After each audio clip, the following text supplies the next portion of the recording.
Hi, I'm Aristote Atata. I'm a junior studying global and international studies. I'm from Benin Republic, and this summer I'll be going to Tokyo. Initially, when I went to the study abroad office, I was actually weighing the different options where I could go, and I was thinking about Australia or Ireland. Then Kate spoke me about the options for Tokyo, and especially she mentioned the scholarship included in that program. So I found it really interesting. And Japan is a major country, and then I decided to go to Japan and see what the country is about. It's really costly to go abroad, so that was actually the main challenge. But thankfully, I was offered the chance to apply for the Freeman Scholarship, and I'm really grateful to have been given such opportunity, which actually is going to reduce the level of stress and the pressure. Because I'm pretty sure that the Japanese actually have different kind of tools we don't necessarily have in the United States, I'm assuming.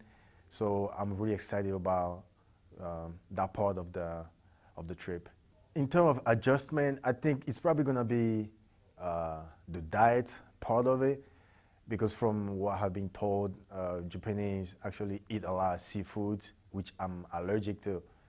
So I'm gonna have to figure something out once I'm in Tokyo. This would give me the opportunity to actually practice everything, or few things I have been taught here at KU. I want to serve as a U.S. Foreign Service officer later. That's my goal.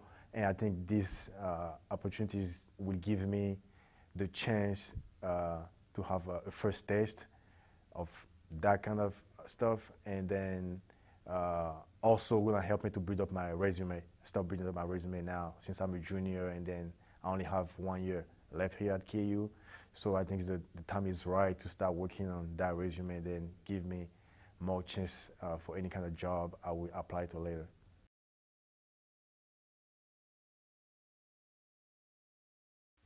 This past summer, I had the opportunity to go to Japan, where I was an intern with UME, a nonprofit organization invested in providing all the kids living in children's home with computers and other electronic devices. I think before going to Japan, I was actually, in my mind, I will be seeing robots everywhere in the street, you know.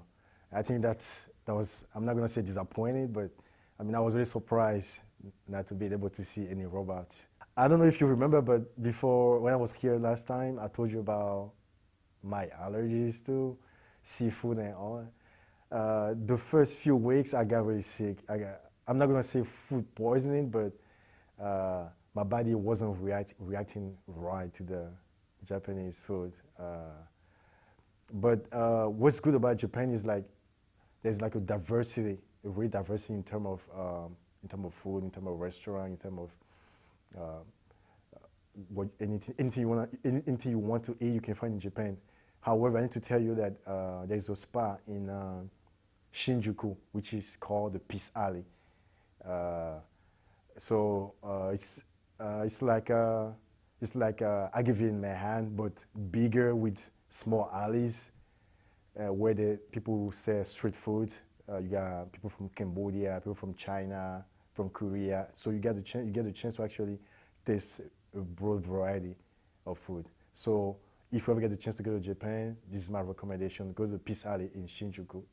It's really funny because the house where we were living, there were several students from multiple backgrounds. People from Norway, from Korea, from China.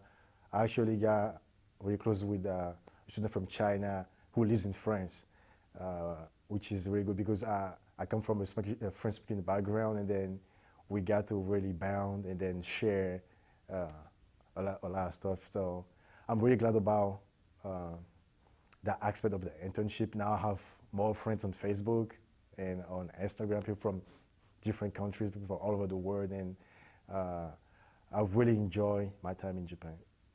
We were pretty much running the whole nonprofit organization because the supervisor, he's from the state, but he has been living in Japan for like 30 years now, and he doesn't have many people working with him on a daily basis. So we were pretty much running the whole organization.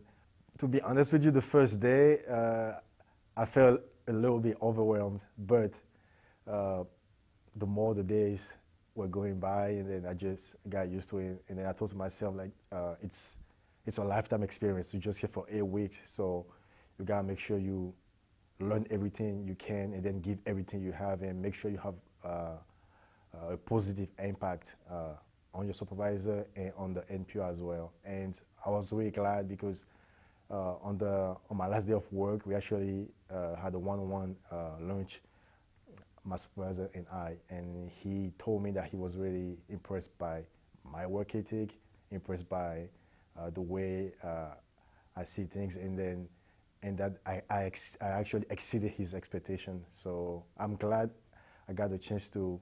For me, it was more a learning experience than something else.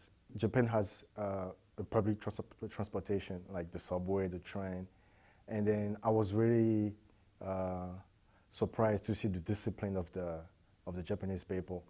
There is nobody around to tell them what to do, just signs on the wall and on the floor. If you're supposed to take the ride to go up, everybody stays on the ride. It doesn't matter if you're late, if you're in a hurry, nobody's trying to actually jump over anyone else. Everybody follows the rules. I was really surprised about that moment. I feel like here in the States, people don't really know how to approach someone coming from a different culture.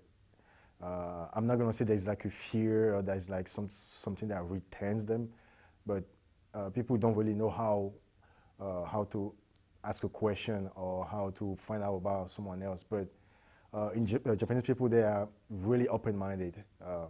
It is true that the Japan is a conservative country, but at the same time, they are really open-minded. They don't mind learning about you, where you come from, what do you like, what do you think about their country, and they are really kind and nice people. Always have their smile, and I think it's really important. I really like. That's something else I liked during my 8 weeks in Japan.